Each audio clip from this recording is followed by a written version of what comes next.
You've got about a week, maybe less, depending on where you live. And once that window closes, it's closed. No do-over until spring. Most people look at their garden in late August and think the season's winding down.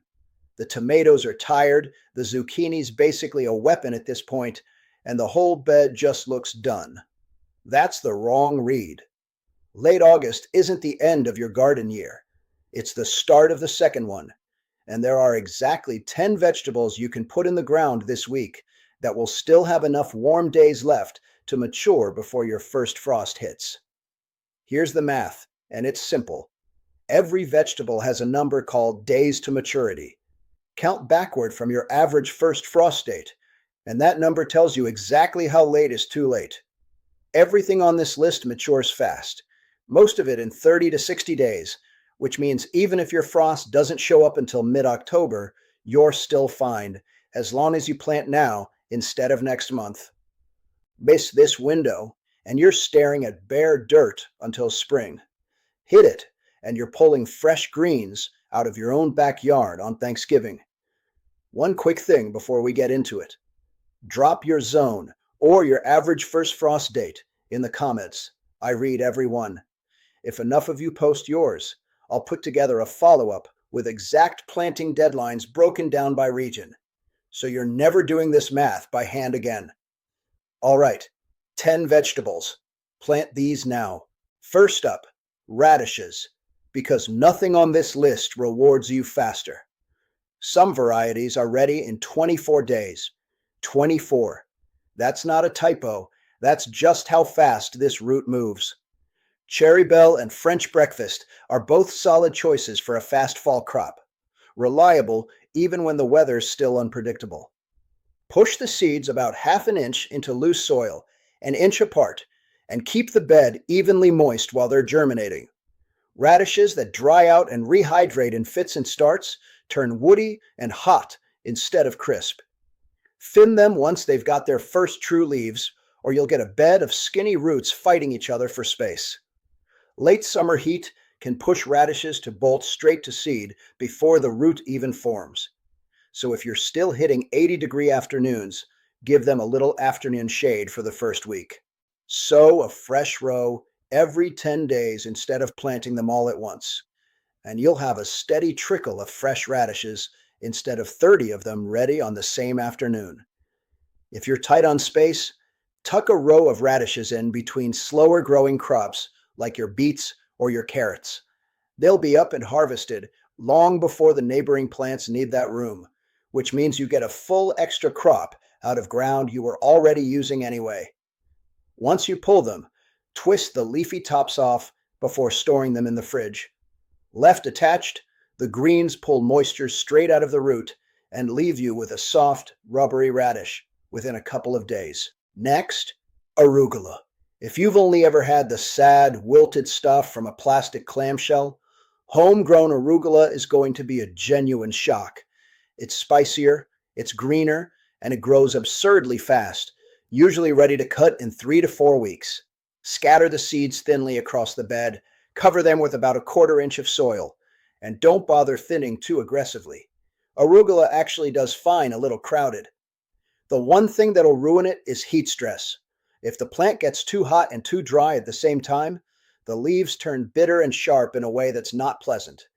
The good news is the pest pressure that hammers arugula in spring, flea beetles especially, eases up considerably as the weather cools, so a fall crop is often cleaner and easier than a spring one. Keep it consistently watered to any remaining warm stretches, and you'll be harvesting baby leaves for salads within a month, then letting it keep growing for a spicier, more mature leaf after that. Sow a second small patch 2 weeks after the first, and once cooler weather locks in, a lightweight row cover over both patches will buy you several extra weeks of harvest after the first frost would otherwise have ended it. Third, loose leaf lettuce, not the head-forming kind, that needs more time than you've got. Loose leaf varieties, the cut and come again type, are ready for a first harvest in about 30 days. And here's the part people don't realize. You don't pull the whole plant. You cut the outer leaves, leave the center intact, and it keeps producing new growth for weeks. One planting, multiple harvests. Black-seeded Simpson is about as reliable as fall lettuce gets, fast and forgiving. Sow the seed shallow, barely covered, about an eighth of an inch down, since lettuce seed actually needs a little light to germinate well. Keep the soil surface from crusting over and drying out in the first week. That's the single most common reason lettuce seed fails this time of year. If the soil is still genuinely hot from summer, lettuce seed can go dormant and simply refuse to sprout. So a strip of shade cloth over the bed for the first week, removed once seedlings appear, is often the difference between a full stand and a patchy one. Once it's up, it's genuinely low maintenance and cold hardy enough to keep producing well past your first light frost. Harvest in the cool part of the morning if you can. Lettuce cut in the afternoon heat wilts fast and never really recovers its crispness, even sitting in the fridge. Fourth, spinach. And this one comes with the single most useful trick on this entire list. Spinach seed basically refuses to germinate well once soil temperatures climb much past 75 degrees, which is exactly the problem in late August. So here's the fix growers have used for generations. Put your spinach seed in a sealed bag or container and stick it in the freezer for about 2 days, then move it to the refrigerator for another 2 to 3 days before you sow it. That cold exposure tricks the seed into germinating like it's already in cool fall soil, even if the ground outside hasn't caught up yet. Plant it about half an inch deep, keep it consistently moist, and you'll see germination in about a week instead of watching nothing happen for 3. Bloomsdale is a good variety to look for if you want something proven for fall specifically. Spinach matures in 35 to 45 days, and it actually gets sweeter after a light frost. The cold triggers the plant to convert some of its starches into sugar as a natural defense. So what you harvest in November can genuinely taste better than what you'd grow in spring.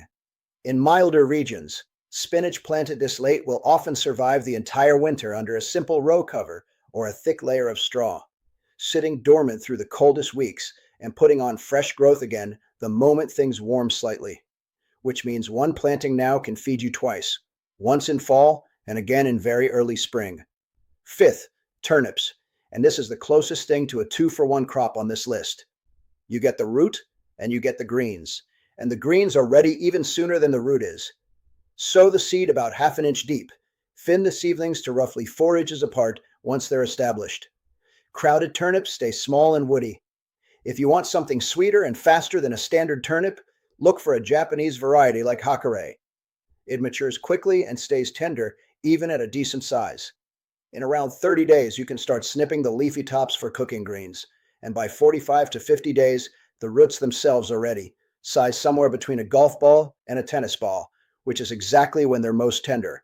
Let them get much bigger than that, and they turn fibrous and sharp tasting. Turnips shrug off a real frost without complaint, so there's very little pressure to rush the harvest once they're sized up. They also don't need a pollinator to produce the part you eat, unlike squash or beans, so a stretch of unpredictable fall weather that keeps bees away won't cost you anything here. Store the roots with the greens removed in a cool, dark spot or the crisper drawer, and they'll comfortably last several weeks, far longer than the greens will on their own. Sixth, bok choy, which handles the awkward tail end of summer heat better than almost anything else on this list. It's ready in about 45 days, tolerates both lingering warm days and the cold that follows, and it genuinely does not ask for much. Set transplants or thin seedlings to about 6 inches apart. Keep the soil consistently moist. Uneven watering is what causes it to bolt early and skip straight to flowering instead of forming a good head. A little afternoon shade during any remaining hot stretches keeps it from stressing out before it's established. Cabbage worms can still find it even this late in the year, so a lightweight row cover from the day you plant until the plants are well established will save you from picking holes out of every leaf later. Once it's growing well, you can start harvesting the outer leaves individually, or wait and take the whole head at once for stir-fries and soups, straight through fall. Seventh, beets, another root and greens combination, and one that's more forgiving than people expect.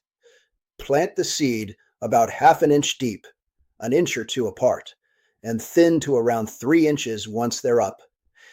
Beet seeds are actually clusters of multiple seeds fused together, so you'll almost always need to thin, no matter how carefully you space them. Detroit Dark Red is a dependable, no drama choice if you're not sure where to start. They're ready in 50 to 60 days for full size roots, but you can start pulling baby beets earlier if you're impatient. And the greens themselves are edible and nutritious the entire time they're growing, sauteed just like chard. Beets handle cool fall weather well, and a touch of frost right before harvest tends to make them sweeter, not worse. So there's no need to panic and pull them the second the temperature drops. If you thin generously and eat the thinnings as baby greens, you're effectively getting a second smaller harvest out of the exact same row before the main roots are even ready. Eighth, Swiss chard. And if you only remember one thing from this entire video, remember this: chard is nearly impossible to kill with cold. Sow seed about half an inch deep, thin to roughly 6 inches apart, and expect a first harvest in around 50 to 60 days. Rainbow varieties give you the same toughness, with stems in red, gold, and pink, which makes the bed look decorative even as everything else is dying back for winter. Here's the real advantage though. Chard is cut and come again like lettuce. Take the outer leaves, leave the center growing, and a single planting can keep feeding you well into November or later in most regions, often surviving several hard frosts before it finally gives up.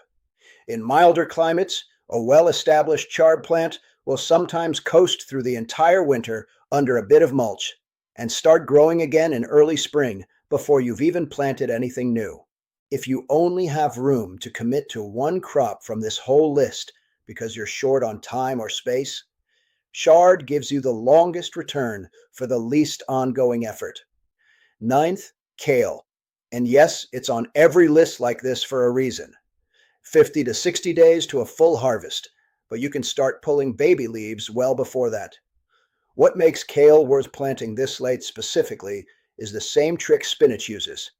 Cold exposure triggers the plant to shift starches into sugars.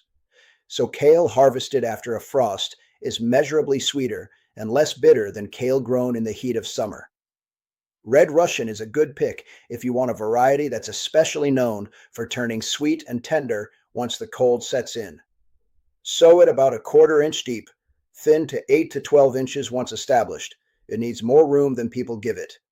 Keep it watered while it's young and getting through any lingering warm days, and once the weather actually turns cold, it more or less takes care of itself.